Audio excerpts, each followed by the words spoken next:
What's the key difference between streaming shows and classic TV shows? Let's get into it.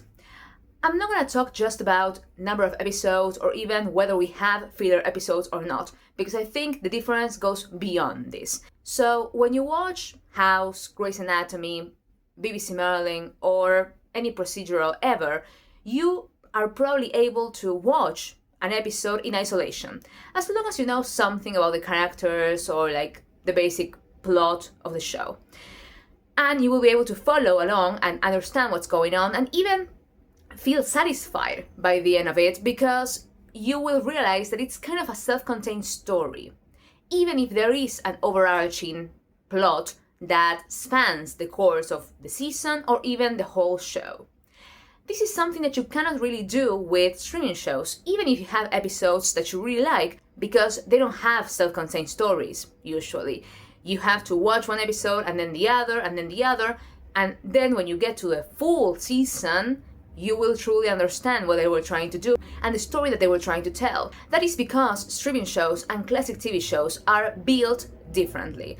So streaming shows are built as if they were books, essentially. You have a book divided into chapters and you have streaming shows divided into episodes, usually between 8 and 10. On the other hand, classic TV shows are built mostly based on a story pattern, among other things, but let's focus on what Rapkin calls the story pattern.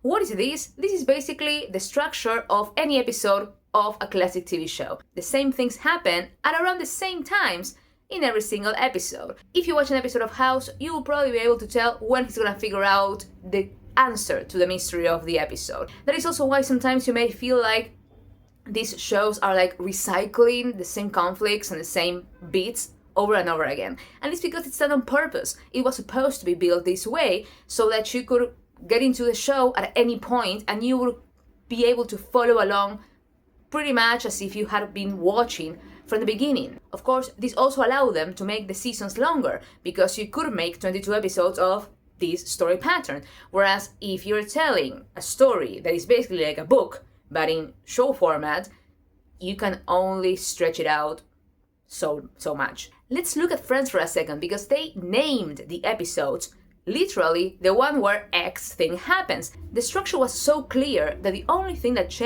truly changed from one episode to the other, was the situation. So as the TV landscape continues to evolve, I find myself liking both of these formats, and I believe we should be able to choose which one of them we prefer to watch.